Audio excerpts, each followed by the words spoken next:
use it as a keep on tab. When we first started this, we were a small group, of course, and we were like, another piece of paper, oh my goodness, you know. But then when we got into it and started realizing the connections that we can make for our families, and did make with our families, was rewarding. Not only, you know, for myself, but for the family. The position of being a connector is, like Suzanne said, you do the paperwork every day anyway, you're working with the families, it's just making that actual connection. You know, putting on the back of the paper what you're connecting them to. Following up with them in a week, you know, and then maybe 2 weeks, you know, because sometimes it's a little bit slower. It just depends. You know, we all got trained together. We were kind of the guinea pig group.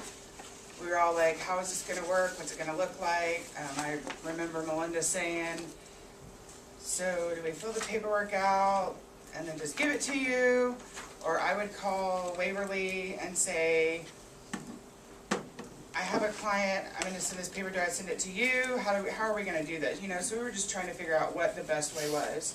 And I think with the last 6 months, you know, we really found a good foundation. And having Jessica and us in our own agency we were able to work together and say, hey, this is working, this isn't working. So we were able to kind of tweak it along the way as well before Suzanne come along, and what worked best. So we would call up Amanda Fisher, hey, we have a family that needs Triality home visitation program, or Baby Grace. So before we let them go, we gave them the referral and let them know that, you know, we'll be following up with them. And then B, they were able to make contact with Amanda, or I was able to make contact with Amanda before they left that office, instead of just giving them a piece of paper. Because sometimes when we give them paper, they don't want to do anything about it. They need that extra initiative to that, you know, that extra oomph of, here, let's start the process. And so most of our families, you know, that we turned over to Baby Grace, I was able to follow up, and they went to Baby Grace, you know. And then at the time it was Julie Bartley, and she would follow up, you know, a month later. Hey, did you get to go to Baby Grace? Were you able to go to the health department and get the services you needed there? Did you get your tooth pulled at the Live Well Clinic? Sure, yeah, I did. So those are the great successes of being a connector. You know, along with it, you know, I don't want to read from, I mean, you guys can see on here, you know, you need to have positive attitude, of course, commitment to serving the community, personal integrity, good in judgment. I mean, we wouldn't be in the position that we were if we didn't have all this stuff as our personal self. Another good thing about being a connector is I had a family that had 9 children. She was in multiple programs of ours at our agency, but we don't necessarily work in the same room, so I don't know what Jessica's doing in MWA. We don't know what's going on with Head Start. Plus I do ESIP, Light Heat Fund, Section 8, you know, I have a variety of programs that I work with, so we may be seeing the same person but not actually following through with getting them the help that they need. So most of the families that we worked with and that we connected this past year had multiple services with just in our connector group. And they were all followed through with. They were able to get their needs met. We provided transportation when allowed. She had 9 children. She was a single mom living in the women's shelter. We got her a house. Melinda and Teresa with Pathways were able to get her furniture, stuff to cook with. I mean, she went from nothing to a lot. She was on TANF at the time. She was getting those services. You know, she found a job, but it was just everybody working together to try to make that a success. And I think, you know, she could probably come in and talk to you as a connector group and say what the connectors did for her. And it wasn't just one of us. It was all of us that was in, you know, in the group. And her children, you know, are in school, they're in Head Start, they're getting care, they go to the Live Well clinics, you know, they attend Pathways, they're connected. And with that, they wouldn't have this if we didn't stay and help her and make those connections available. And that's a lot of programs if you think about it. I mean, it's a lot of services too. And I think where a lot of times our families fall is the connection. If we give them the paper, we give them the pamphlets, they're gonna take it and go. They're living in survival mode, they need that contact. They need someone to say, hey, you know, did you do this? Did you do this? Hold them accountable, because they're not used to being held accountable. They're just used to that, there you go do it, you know, and then they have an overwhelming amount of paperwork to look at. And to them, it's just not successful. But this way, being a connector is successful. We see multiple families together. You know, it doesn't mean that we're not connecting, but that's the good thing. You know, I can call Pathways and say, hey, you know, I think we need to get her in to see, she's, you know, having some depression, you know, this, that, and the other. Live Well Clinic, dental, health. It's kind of like a one-stop shop now, the Live Well clinics. And Missouri Valley worked out with HCC that we could provide transportation for them. So we took, I think, at least 7 of our families to those sites to be seen and cared for. It wasn't, a couple of them wasn't fun. You know, you get to hear diagnoses you don't want to hear, but it was the whole part of making that connection. And now they do it on their own, but they just needed that know-to and that know-how to get there. You know, the main thing is doing your follow-ups. You know, make sure you follow up. And when Suzanne jumped aboard, I mean, she was on it, she was calling them. And we have one family that we've tried connecting several times, Jessica and I, and she still comes in and complains about the same things, but she won't take the initiative to do it. And it's like, we've provided transportation, we've offered you, you know, what you need, what else can we do? You know, and, you know, until they're ready, you can't make those changes. And it's changes for her. She needs her tooth pulled, she needs this, you know, those kind of things. And it's like, well, nobody wants to get a tooth pulled. But just getting those health services, and especially for their children. I mean, all 9 children had not seen a dentist, had not been to the health care, you know, continuously had lice. I mean, it was really intense, but now they're good, you know, I mean, it's getting better. So I think just giving them that peace of mind, knowing that Melinda is going to follow up within a week, and she's going to help that family, and then Suzanne is going to follow up and see if Melinda kind of connected her, you know, and sometimes we fall as a connector. You know, there were several times that, you know, I just got so busy and overwhelmed that I couldn't get it done. You know, you follow up and you're like, okay, well, then maybe 3 or 4 weeks later down the road when Suzanne, oh, you did contact me, but I forgot to call you. So it's just kind of a good month long. You need that 30 days, if not a little bit longer, because they get so overwhelmed with you wanting to help them. So another piece about that too is, so that's on that page. And then your role as a connector. I can't tell you enough how good I felt making connections with the families. They still come back. You know, they come to our New Directions now, which is our, you know, our family support group through our agency. And one of our families, she had horrible dental problems, and we got her to Sedalia, and she now has false teeth, and she's excited. I mean, but she went through heck because she was prior a drug addict, which she knows, you know, and she ruined her teeth. But she was in so much pain, and she didn't want to couldn't take care of herself. You know, so she got that, you know, and now she's all bubbly and just a total different person, smiles all the time. But it, you know, it was just that initial getting that connection going, you know, and telling her it's going to be okay, it'll work out, you know. And so those are good success stories. If I can improve one family at a time, I'm going to feel more successful doing that versus trying to save the world. I learned when I first started with Missouri Valley, I can't save the world. I tried my first year and it didn't work. You can't save the world. Nowhere. Nobody can. Superheroes, they can't even save the world. Not with the way, everybody's just living in survival mode. So, it connects you with another person, at least for a moment, if not for life. I can honestly say Amanda Fisher, I met Amanda Fisher when I jumped aboard and I thought, oh, she's just another person that we'll be working with. But really, she's become a great asset. She does Baby Grace for all of Lafayette County. She does, well, it was former Triality, but Easter Seals Midwest. It's a mouthful.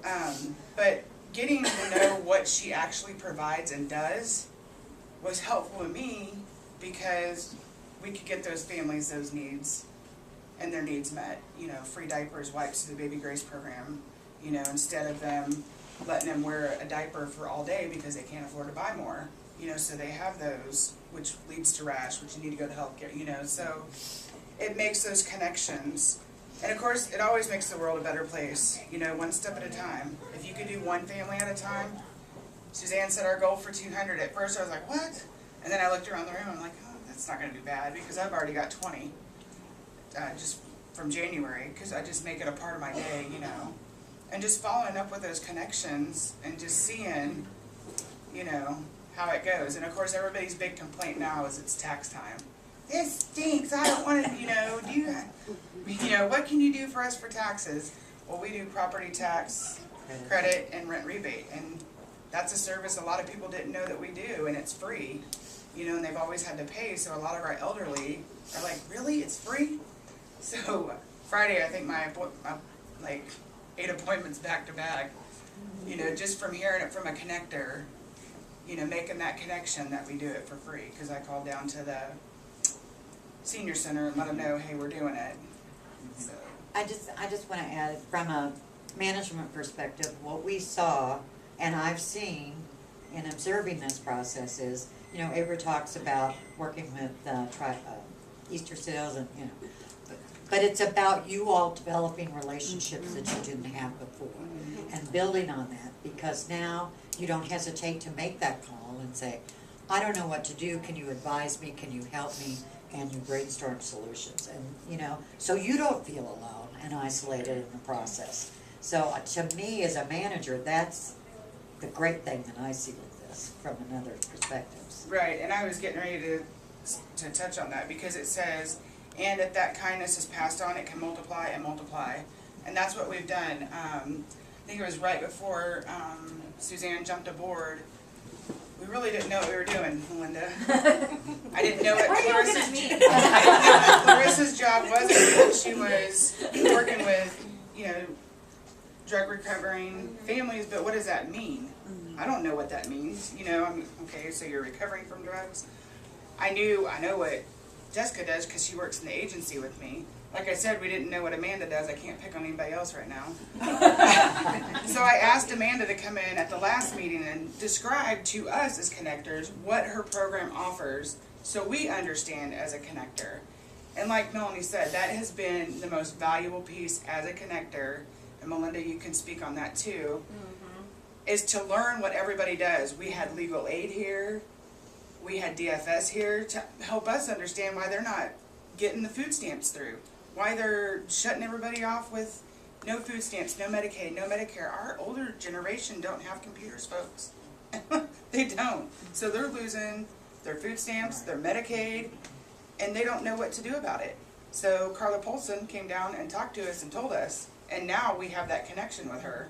And I use it all the time, but she gets it in there, she gets it through, but that's part of a connector, that's, state of Missouri is huge and there's lots of people filing all the time, but they just put it under the pile. But if you contact her as a connector, I guarantee you'll see some changes, and it's good changes, and it makes you feel good, and it makes you do all 5 of these things right here.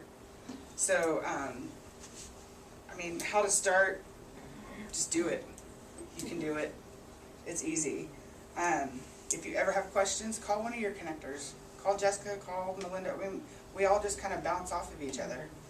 you know, to help you feel connected.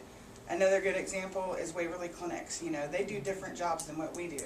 So they really don't know how to say, hey, well, Missouri Valley does this. And so it was very beneficial to Kay and Dana at that time too, to see what everybody does, is to have every organization, or not every organization, but ones that we utilize the most, to come in and talk about what they do and why we are connecting them. So I think that's all as a role. I mean, it's pretty self-explanatory. I'm not going to read from the page. I mean, you guys have any questions? I'm wondering if you'll repeat some of that, because we new ones who come on, Mhm. I've had questions about what you're saying, the Medicaid, and what's the deal on the food stamps.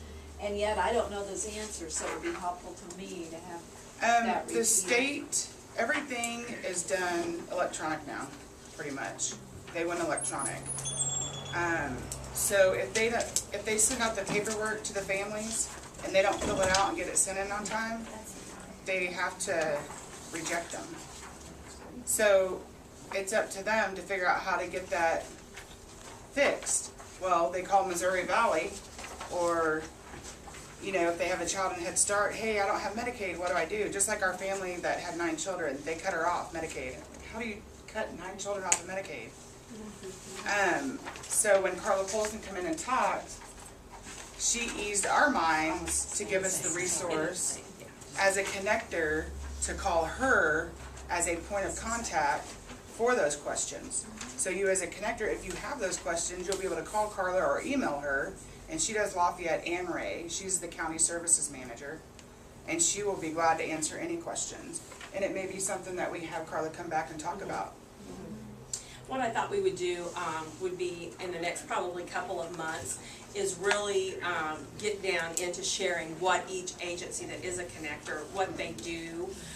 This is just a little resource guide that is, it will be much bigger than this. It's actually going to be an 8.5, or it's going to be like ledger sheet paper that has a lot of questions that folks ask. You know, where do I get, you know, whatever the resources are.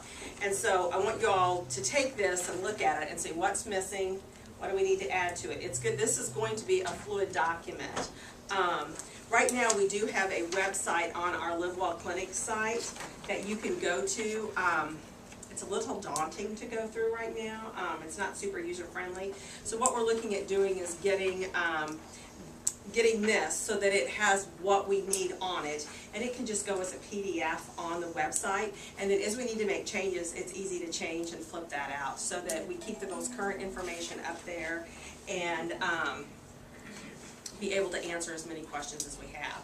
But I think that's going to be very important as we go through, is everyone learns, as Abra said, what we can't tell you all in one day what all those services are, but it's amazing how quickly you can pick up on what is out there. And in your book you have a list of all of the current connectors, and then I will email out to you all a new sheet that will go in there that will have all of the new connectors added to it with their phone numbers and their email addresses. And do not hesitate to call or email and ask a question, because you will find out, we had a situation last week where when you all work together, it just goes so much easier. We had a young girl that was pregnant living out of a car that talked to us, so we were able to connect with Abra and find out a little more family history, and it's just having that comfort level to be able to call and say, hey, can you tell me what's going on with so-and-so, and they'll say, oh yeah, we've already done this. Make sure that you're not duplicating services, or they're not playing one agency against another agency, so that everybody's kind of on the same page. So, And that brings the question to my mind about confidentiality issues. on the connector sheet, there is it came off of our HIPAA Live Well.